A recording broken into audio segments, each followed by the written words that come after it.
എല്ലാ കൂട്ടുകാർക്കും അഡ്രീസ് വേൾഡിലേക്ക് സ്വാഗതം. ഇന്ന് ഞാൻ വന്നിട്ടുള്ളത് തമ്പനയിൽ കണ്ടപ്പോൾ തന്നെ നിങ്ങൾക്ക് മനസ്സിലായി കാണുമല്ലോ. പച്ചക്കപ്പ എങ്ങനെ വാട്ടാമെന്നുള്ളതിനെക്കുറിച്ചുള്ള ഒരു കുക്കിങ്ങാണ്. ഞങ്ങൾക്കൊരു ചെറിയ കടയുണ്ട്. ആ കടയിൽ ഒരല്പം കപ്പ മീതി വന്നെന്ന് പറഞ്ഞാൽ നമ്മൾ 2 ദിവസം കഴിഞ്ഞാൽ പിന്നെ ആ കപ്പ വിൽക്കത്തില്ല. അപ്പോൾ അങ്ങനെ വരുന്ന കപ്പയൊക്കെ ഞാനിങ്ങനെ വാട്ടിയെടുക്കാറുണ്ട്. ഇത് നമുക്ക് പിന്നീടാണെങ്കിലും ഉപയോഗിക്കാമല്ലോ. അപ്പോൾ അങ്ങനെ ഞാൻ മിച്ചം വന്ന കപ്പയൊന്ന് വാട്ടിയേക്കാമെന്ന് വെച്ചു. അപ്പോൾ അതൊന്ന് വീഡിയോ എടുത്തേക്കാമെന്ന് തോന്നി, അങ്ങനെ എടുത്തതാണ്. അപ്പോൾ ഈ കപ്പ എങ്ങനെയാണ് വാട്ടുന്നതെന്ന് നമുക്ക് നോക്കാം. ഞാനിവിടെ ഒരു 6 കിലോ കപ്പ എനിക്ക് മീതി വന്നിട്ടുണ്ട്. അത് നമുക്കൊന്ന് പൊളിച്ചെടുക്കാം. ഇത് കറക്കാൻ തുടങ്ങിയായിരുന്നു. അപ്പോൾ പിന്നെ നമുക്കത് വിൽക്കാൻ പറ്റത്തില്ല. വീട്ടിലുപയോഗത്തിനാണെങ്കിലും ഞങ്ങൾക്ക് അധികം കപ്പയുടെ ആവശ്യമില്ല. അങ്ങനെ വന്നപ്പോൾ ഇതങ്ങ് വാട്ടിയെടുക്കാമെന്ന് വിചാരിച്ച് ഇതെല്ലാം നമുക്കൊന്ന് പൊളിച്ചെടുക്കാം. എൻ്റെ വീഡിയോ ആദ്യമായിട്ടാണ് ആരെങ്കിലും കാണുന്നതെങ്കിൽ ഒന്ന് സബ്സ്ക്രൈബ് ചെയ്ത് സപ്പോർട്ട് ചെയ്യണേ. കൂടെയുള്ള ബെല്ലൈക്കൺ ഒന്ന് ക്ലിക്ക് ചെയ്താൽ ഓൾ എന്നൊരു ഓപ്ഷൻ വരും. അതിൽ കൂടി ഒന്ന് ക്ലിക്ക് ചെയ്ത് കഴിഞ്ഞാൽ ഞാനിടുന്ന എല്ലാ വീഡിയോയും നിങ്ങളുടെ ഫോണിൽ നോട്ടിഫിക്കേഷനായിട്ട് അതാത് സമയത്ത് കിട്ടുന്നതായിരിക്കും. എന്നെ ഒന്ന് സപ്പോർട്ട് ചെയ്യണേ. വീഡിയോ ഇഷ്ടമായാൽ ഒരു ലൈക്ക് തരാനും കമൻറ്റ് ചെയ്യാനും മറക്കരുത്. നമുക്ക് ഈ കപ്പയെല്ലാം ഒന്ന് നന്നായി അരിഞ്ഞെടുക്കാം.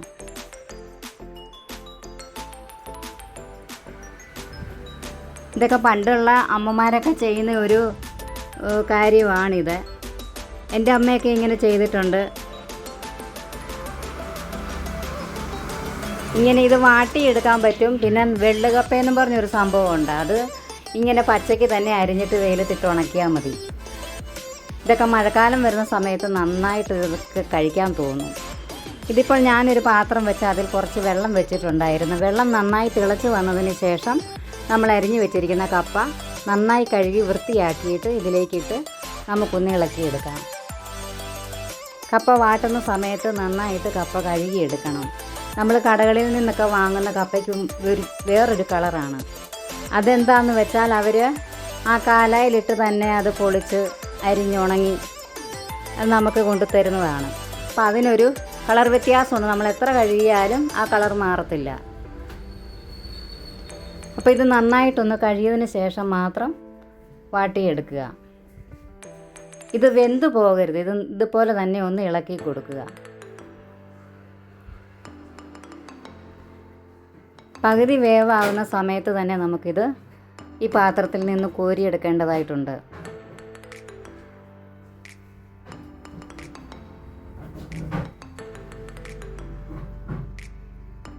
പിന്നെ എല്ലാ കൂട്ടുകാർക്കും സുഖമല്ലേ?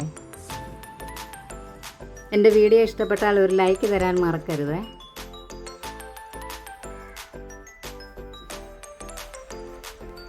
ഇതിപ്പോൾ ഏകദേശം ആയി വന്നിട്ടുണ്ട്. ഈ കപ്പ നമ്മൾ ഒടിക്കുന്ന സമയത്ത് ഇതുപോലെ ഒടിഞ്ഞു കിട്ടണം. ഇത് കറക്റ്റ് ടൈമാണ് ഇതിൻ്റെ. ഇതിപ്പോൾ കപ്പ റെഡി ആയിട്ടുണ്ട്. തുടക്കക്കാർക്ക് വേണ്ടിയിട്ടാണ് ഞാനിങ്ങനെ പറയുന്നത്.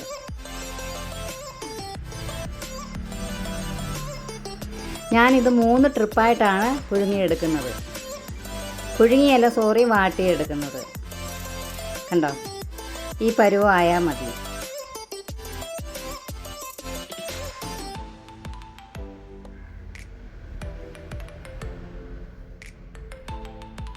ഇനി നമുക്കൊരു അരിപ്പ പാത്രത്തിലേക്ക് ഇത് കോരിയെടുക്കാം.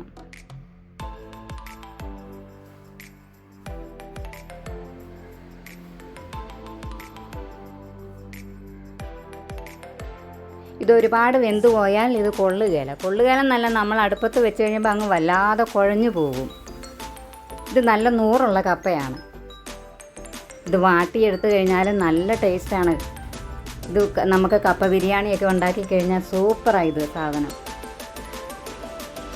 നിങ്ങളെല്ലാവരും ഇതുപോലെ മിച്ചം വരുന്ന കപ്പ വെറുതെ കളയരുത്. ഒരു കപ്പ കിഴങ്ങേ ഉള്ളെങ്കിലും ഇതുപോലെ ഒന്ന് ചെയ്തിട്ട് ഒന്ന് ഉണങ്ങിയെടുക്കുക.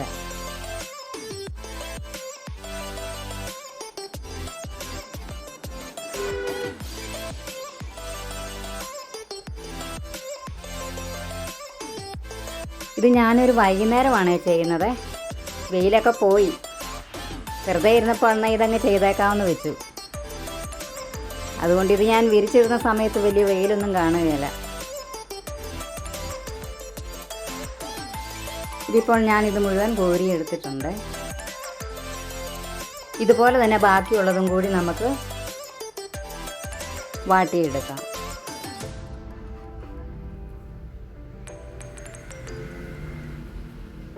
ഇനി ഞാനൊരു ഷീറ്റ് വിരിച്ചിട്ടുണ്ട്.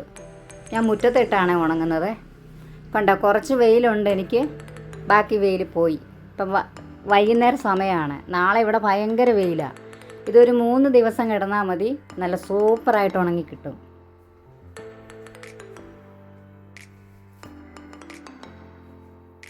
ഇതെല്ലാം നമുക്ക് മുഴുവനായിട്ടൊന്ന് വിരിച്ചിടാം.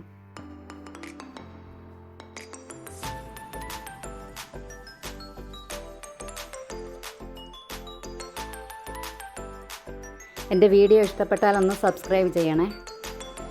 കണ്ടോ, ഇത് മുഴുവൻ ഞാൻ ഇപ്പം വിരിച്ചിട്ടിട്ടുണ്ട്. കണ്ടോ, കപ്പയുടെ പ്ലാനേ മാറി. നല്ല അടിപൊളി കപ്പ. ഇതെങ്ങനെ നമുക്ക് വേസ്റ്റാക്കി കളയാൻ തോന്നും? ഉണക്കൊക്കെ കറക്റ്റാണ്. എൻ്റെ വീഡിയോ ഇഷ്ടപ്പെട്ടാൽ എല്ലാവരും ലൈക്ക് ചെയ്യണേ, സബ്സ്ക്രൈബ് ചെയ്യാൻ മറക്കരുത്. നാളെ ഇതേ സമയം മറ്റൊരു വീഡിയോയുമായി ഞാൻ വരുന്നതായിരിക്കും. കണ്ടോ, സൂപ്പറായിട്ടുണ്ട്. നിങ്ങൾ ഇതുപോലെ ഒന്ന് ചെയ്ത് നോക്കണേ.